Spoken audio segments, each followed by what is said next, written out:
Okay, hello everyone.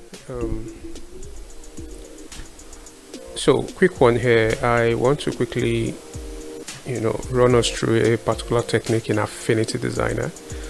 And if you recall, in my last video, I talked about how you shouldn't wait for the so-called professional tools before you begin to do UI designs, and how Affinity Designer can actually come in handy. So in this particular video, I'm also looking at, while your Affinity Designer is coming in handy for you, we want to look at some of the techniques that can help speed up your workflow. And if you're ready, come, let's dive right in. Okay, so I'm going to open Affinity Designer right now, and this is my Affinity Designer on a Windows device. And as you can see already, I have my assets opened, so that saves us time. I have my stock photo panel opened as well. The idea behind this is we will be pulling images from here for what we want to create. So let's just jump right in and start with our first what's it called, artboard. Okay, start with our first artboard. So we'll create a new artboard, and we will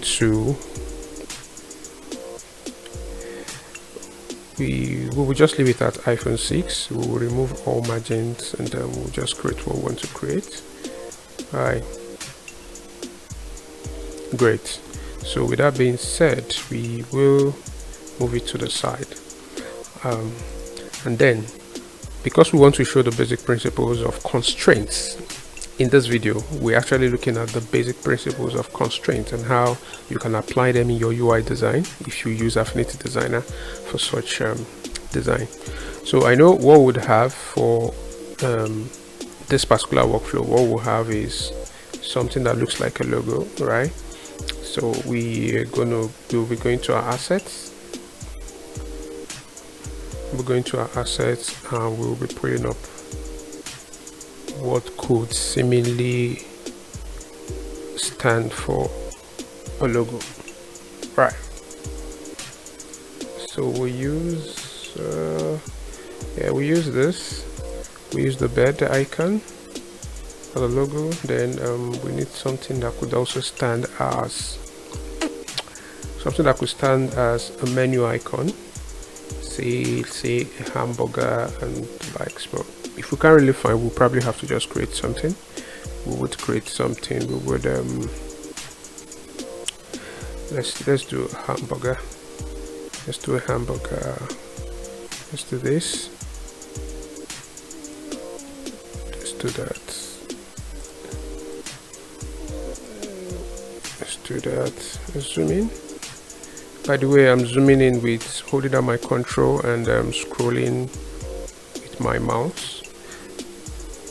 So we'll try to create a hamburger, and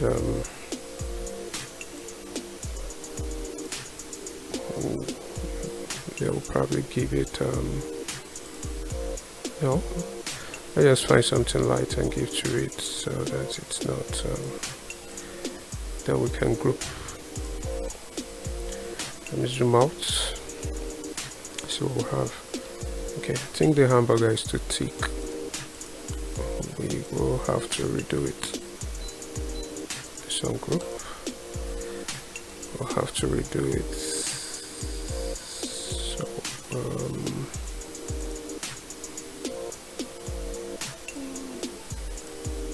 okay, maybe not redoing, but maybe compressing it and then having something like that. Okay, let's align. Oops, sorry. We need to align vertically here.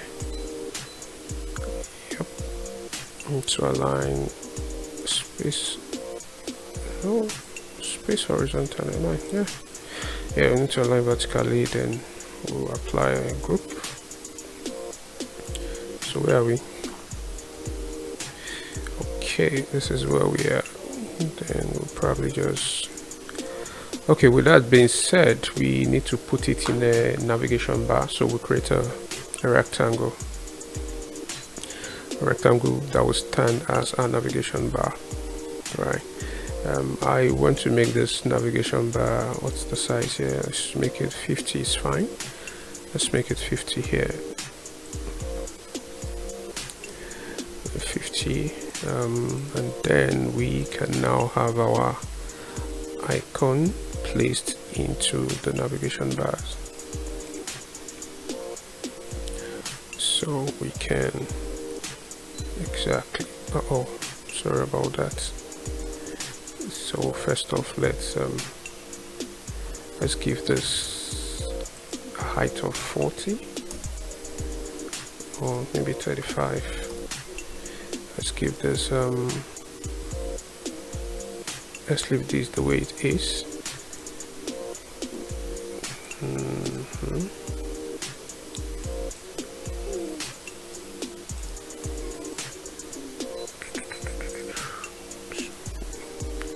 Okay, so we will, because I want these to be white, kind of, yeah, something like that. Now let's align these. Let's align these too. Great. Okay, so as it is, we have a makeshift logo and a makeshift menu icon. A reminder, this is not, we're not trying to create an app, design an app here. We're just trying to show a technique. Now that we have created our logo and we've created a menu icon, what we want to do is place them inside the rectangle that we've created for the navigation bar. Place them inside the rectangle, and that would be taking them into this. Okay, not sure why that's happening. Let's try it again. Okay, I guess. All right, so now we are inside the rectangle. So the first thing first is to open up our constraint box. So we'll go to Windows, and if you scroll down, you see Constraint, and you click on Constraint. So what that does, it pops up this window, and we can as well just find a way to put it inside our, or better still, let's bring it out. Let's keep it where we can see it, so that it's easier to access. Now, what constraints it's always talking about is how should the content of a box react when the container is when the shape of the container is changed. So that's what it's saying. So is it you're trying to tell yourself, if I keep this element here, what would be the possible, will this element remain in the same position when I decide to change the size of the shape, or will it be distorted? So in a bit to help maintain the state of that particular element, you apply constraints. That means you create some form of restriction, so to speak. So in this case, first off, for this navigation bar, we want to ensure that when we move this navigation bar, when we increase this navigation bar, the size of this navigation bar, these elements within are not stretched or distorted in any way. And most importantly, why I made mention of the fact that this can help improve your workflow is because, take for instance, you are trying to design for an iPhone, and then as soon as you're done, you want to move the design to the iPad version of it without necessarily having to begin to move elements one after the other. With the help of Constraint, all you need to do is copy the element as they are on your iPhone artboard and then move them to the iPad artboard, and they automatically readjust and take the position. Then the work you have to do to, you know, set them or reposition them would be as much as you would have done if you have not applied constraints to some of those things. So in this case now, first off, we want to ensure that the elements within these boxes are in their right position. So here we want it to remain here to the left. We want it to be pinned to the top and to the left, and we want the hamburger to be pinned to the top and to the right. Right? We don't want them to what's it called? We don't want them to increase in size in any way. Likewise, the icon, we don't want the icon to increase in size in any way. However, the box itself, the what's it called? A moment, please. Okay, hold on. I think I'm working with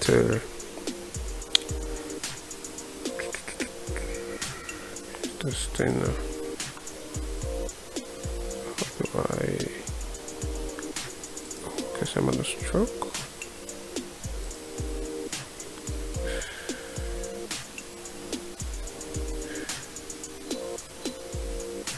All right. So as it is now, the rectangle in itself, we want a situation where it will maintain top, it will maintain left, it will maintain right.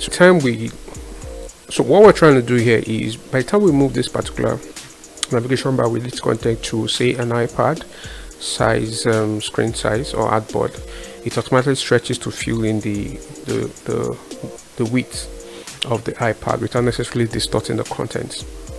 So that's what we want to achieve there. And having done that, so we move on to creating something that looks like, you know, an image right here. So we will create a bounding box, so to speak, so that we can we can have the picture in a box. And then we'll go to our stock photo here. We want to look for what do we call this? So in a sense, I want to make this more like the blog page of this particular app. I want to call this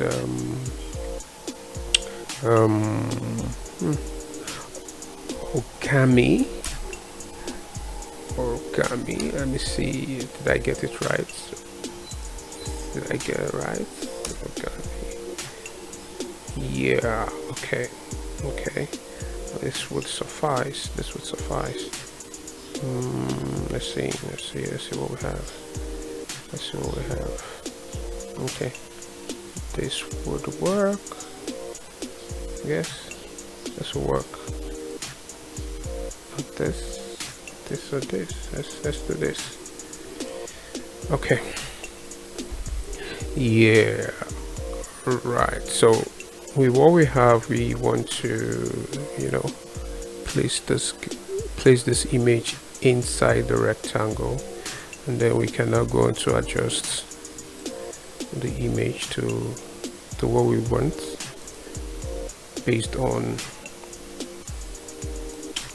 what we're planning to do, right?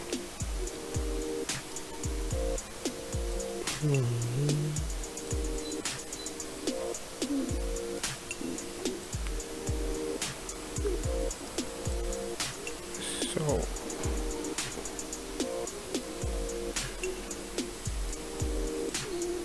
think, yeah, let's see, would this be better? Yeah, I think we're good. Now that we have positioned the image, what we want to do, we also want to replay that same instance so that the image is not distorted by the time we move it. It's not distorted by the time we move it into another what's it called, another artboard with a different dimension. Now that being said, we will now have to do, hold on, need to change the, I'm not sure why this thing keeps doing this. change this a bit so that we okay, great. All right, now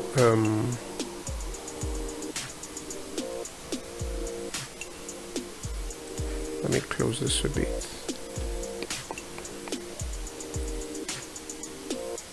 No.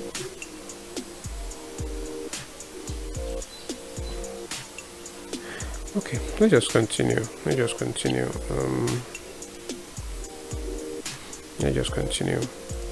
So the next thing I want to do is create something that looks like a text.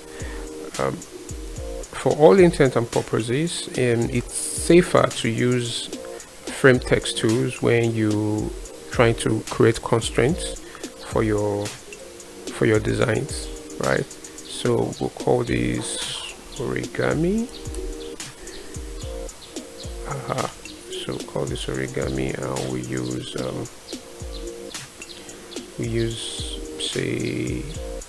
inter, and the various versions of inter we have. We can do bold.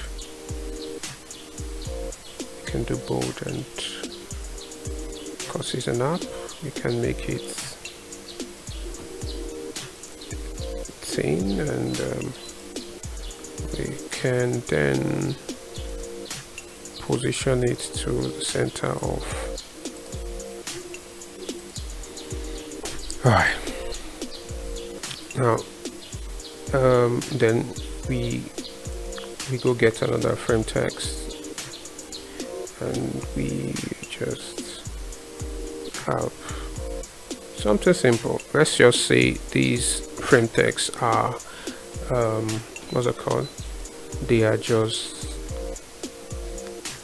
describing. Let's say these frame texts are describing.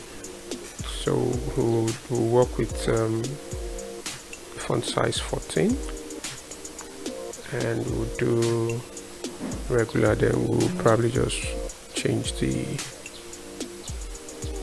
strength of the dark shade.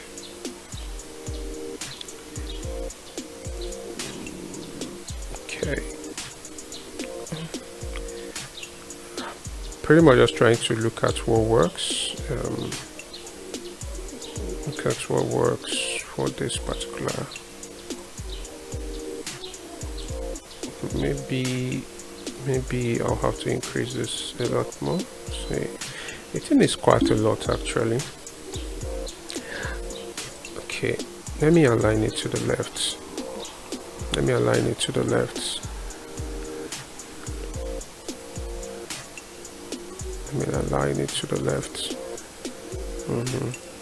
Let me align it to the left. And why I did that is because I also want to take, for instance, create something that looks like a user, something that looks like somebody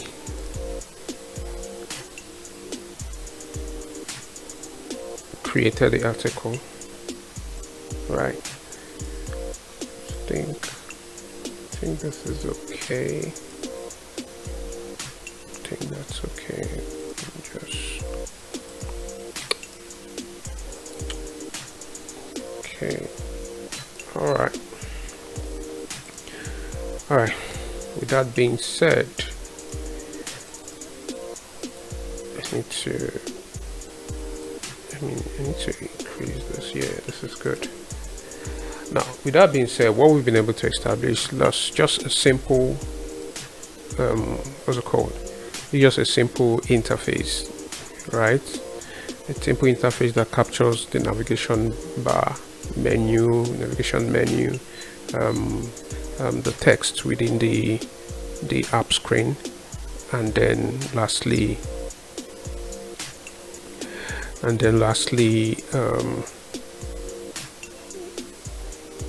yeah, I think 16 is not a bad one. Yeah, and then lastly the image that the text is supposed to be describing. Now, what we now need to do is we need to look at each of these elements to be sure that we've properly created the constraints that they need. So the first one is the navigation bar. Yes, we've told the navigation bar that you can stretch to fit the size of a new container, right? But you can't overstretch, so to speak, right? Now the content itself, we've told the content to stick to the top right corner of the navigation bar, and we've told the logo to stick to the top left navigation bar. Now for the image itself, the container bounding the image, also we want it to stick to the top, right? We want it to stick to the side. So apparently we want it to take the full we want it to take the full size. We want to make the most of the size of its new container wherever it's moving to. So we are giving it the privilege of expanding beyond just sticking to the top. So it expands by width and it expands by the height. Now we may make mistake as we go, but we will figure all of that out. So apart from doing this container, we need to look at the image we have inside the container. We also need to give that image, we need to tell the image to take the shape it's supposed to take. And in this case, I think we should do a maximum fit. Right. Now, that being said, we go back to the header text here. We also do the same thing with the header text, but this time around, we would ask the header text to remain where it is, but then referencing the bottom end of the screen. The same thing applies to the the same thing applies to the paragraph text. We also want it to reference the bottom, right? We want it to stretch across, right? And then the text can increase if text can increase. All right, so I think we have something reasonable here. So the next thing we want to do now is, now that we have created this, how might we create another screen without having to begin to move these elements one after the other? And this is what we need to do. We need to create another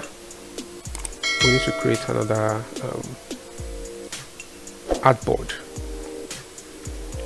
and in this case it has to be an iPad, right? Landscape iPad, and then we need to insert it beside this. There's a bit of lag here. There we go. So zooming out, this is what we have, right? Now this is where the magic happens. So now that we're done, for the sake of screen real estate, we will close out. Okay, let's leave the stock there. Let's leave them there for the sake of what we're doing. We'll leave it as it is. So right now we want to move this.